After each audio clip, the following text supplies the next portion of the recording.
If you started your year with big, bold, amazing plans for all of the things you wanted to achieve, how you wanted your body to look, what you wanted to do with your strength, and we're now halfway through the year and you are like, I don't actually want to go back and look at what I said I was going to do in January because I just feel so very far removed from that, then this video is for you, because today I'm going to walk you through how I am having a little bit of a mid-year reset so that I can box off anything that hasn't been met in January, look at whether or not it's still relevant, and push forward to make sure that I have a really strong next 6 months. And I'm going to give you the actionable tips that I'm going to be doing so that you can take this away and go and implement it in your own life. Now, obviously, I love my YouTube channel. I love you guys inside my podcast world, but it would be really awesome if you did feel up for giving me a little subscribe, because I drop episodes. Aim is definitely once a week at the very least. And there is a new podcast episode every Wednesday that you can listen to find out all of the things I think are super helpful in terms of leveling up your fitness, your strength, and your life. Now, if you've known me for a while, you will know that I am not a massive one for huge, elaborate goal setting. I actually shy away from stuff like that because I find it more overwhelming. And for me, it does often become like a little bit of another stick to beat myself with. So if you are the same, then please, don't worry. This isn't going to come across as super preachy. Oh my God, I've got 100% of my life sorted. I'm so coordinated. I'm so this, I'm so that. No, sometimes in my life I am winging things, but I am trying to get better over the years at being more organized and more coordinated, particularly around things like my business goals. I have been very fortunate. My business has expanded massively over the last 3 years. But whilst that is great and I'm not knocking it, it does then have a carry on into other areas of my life. So if I look back at my life 5 or 6 years ago, I had a lot more time. So things like my health and fitness goals, I was more able to put them to the top of the priority tree. Whereas I think if anything now, it's my life is more akin to somebody who does a traditional desk-based 9 to 5, except it's not 9 to 5.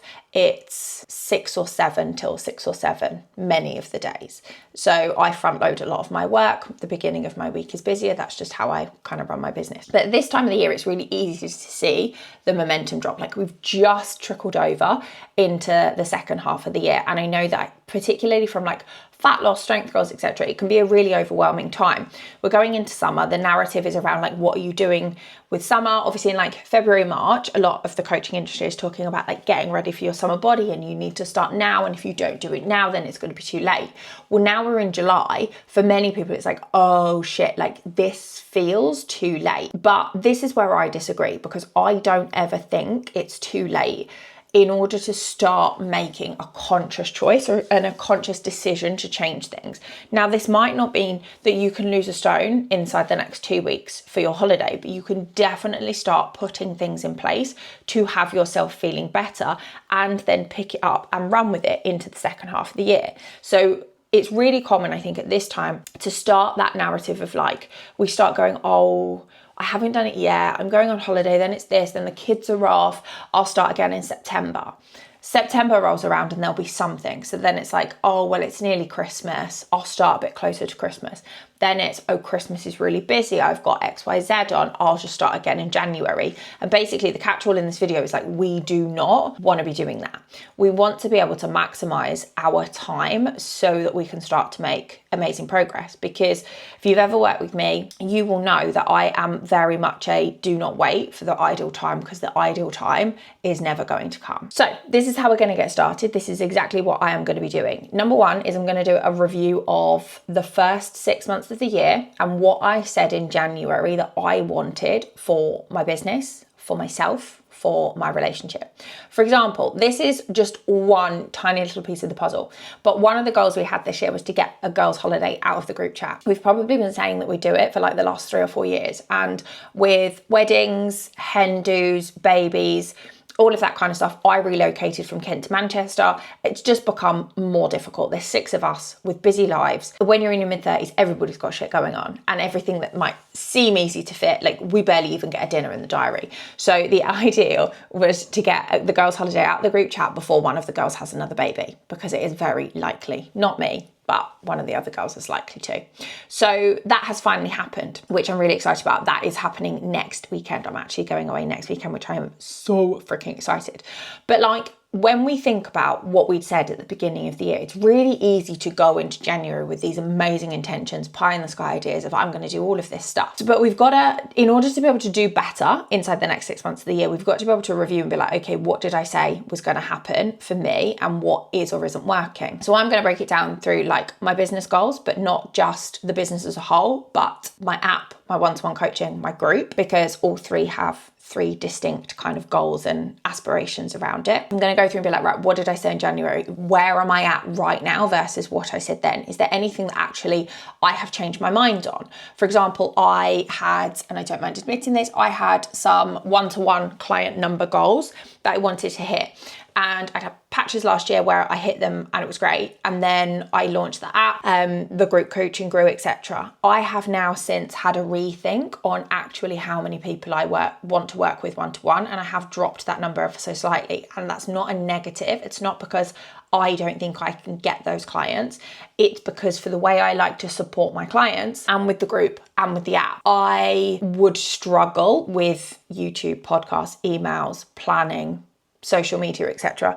I would struggle to feel like I could give a higher client number, and it was like 5 to 10 higher. I would struggle to give them the time and the capacity that they needed from me without running the risk of burning myself out, because I am very heavily involved with my clients. I am not somebody who you check in and you get a WhatsApp message that just says, yeah, good work, like crack on.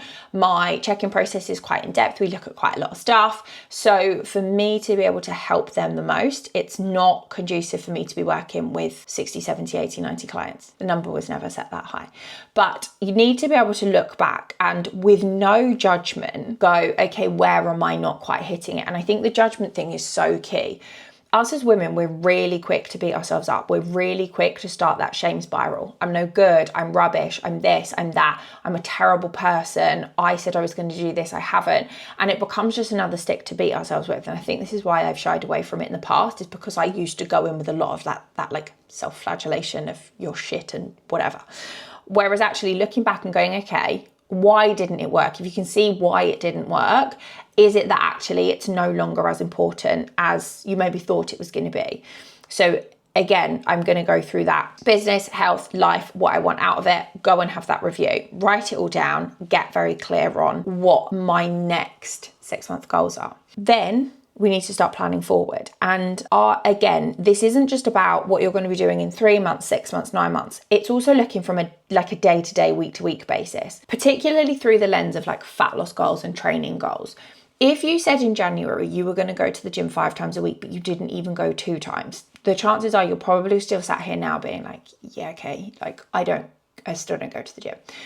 But what I think is really important is to not look at what your ideal week should look like. Not look at like what you can do with the absolute maximum of all your time or your capacity available. You want to look at like, what is your bare minimum? What can you absolutely commit to on even the worst of weeks, as long as like it's not a real life-altering shit has hit the fan. So barring things like traffic, work meetings, running late, all of that kind of stuff, how many times can you actually commit to? If we think of the gym, is it that actually it's twice? Twice is like your bare minimum. 2 times a week is going to be put in your diary as a standard. If you can get a third in, brilliant, that can happen on this day. But the catch all, I want to be able to do this, is like 2 times a week. It's the same with things like fat loss goals. If you said in January, like, I'm going to lose 10 kilos, and you have not at one point, you have not set a calorie deficit, used a calculator, spoken to a coach, joined a program, you haven't done any of that, you just keep saying, I'll start on Monday, I'll start on Monday, I'll start tracking on Monday, I'll start eating better on Monday, then the likelihood is you probably haven't got to where you want to be. So we need to look at like, okay, we've got to fix that disconnect. If it's, yes, my fat loss goals are really important to me inside the next 6 months of the year, I am going to do X. So I am going to look up a coach. I am going to join an app. I'm going to get set up with a program. I'm going to program my training days into my week. I am going to use an online calorie calculator or you know, work out how many calories I think I should be needing, and then I'm going to plan my meal. This is what needs to happen in order to get you from A to B. We have to look at, okay, where am I going to create that time? Obviously, there are going to be times where life is easier, the kids are not sick, the gym is fine, work's fine, you can do all of this stuff, and that's going to be absolutely great. But ultimately, our biggest progress isn't made on our best days. It's made within the kind of the fluctuations of amazing days, middle days, not so great days. But one of the things I really work like with my clients on is to break out of the mentality of like one bad day massively stalls progress, and one bad day means that you have to wait another 3 days to start again, because all that does is that means that you just keep losing momentum. So if you have like a quote unquote bad day on a Saturday, the best thing you could do is get back on your bullshit on a Sunday, because then you're not losing another day. Whereas if you have a bad day on a Saturday, you beat yourself up on Sunday, you promise you're going to get on it on Monday, but then you go in too hard, you go in too aggressive, you slash your calories too much.